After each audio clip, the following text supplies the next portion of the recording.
Federal government is fighting a class action lawsuit over unsafe drinking water on First Nations. Ottawa has argued Canada has no legal obligation to provide the communities with clean drinking water. CTV's Alex Karpa explains. This week, Manitoba's First Nation took the federal government to court, asking for help from Ottawa to provide clean drinking water for their community.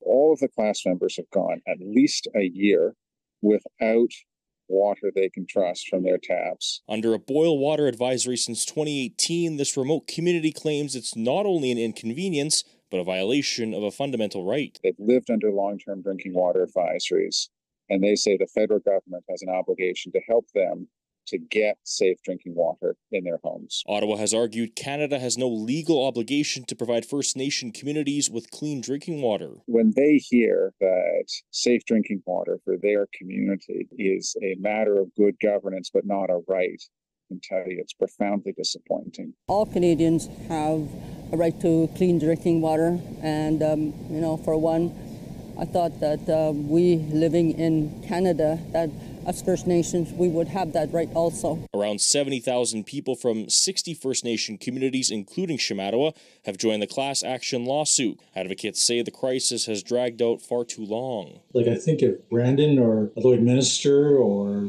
any other community across this land was in the same situation, I think the Canadian government would be acting on it quickly to make sure that those communities had clean drinking water. To this day, over 30 First Nations communities are still under boil water advisories, despite a promise by the federal government to have them all lifted by 2021. Imagine you're a young adult and not once in your life have you ever been able to open a tap, have a glass of water, and sometimes even bathe in water. A judge has reserved his decision on the case following 3 days of arguments. There is still no set time as to when a decision on this matter will be made, but First Nations leaders are hoping it's sooner rather than later. Alex Karpa, CTV News, Winnipeg.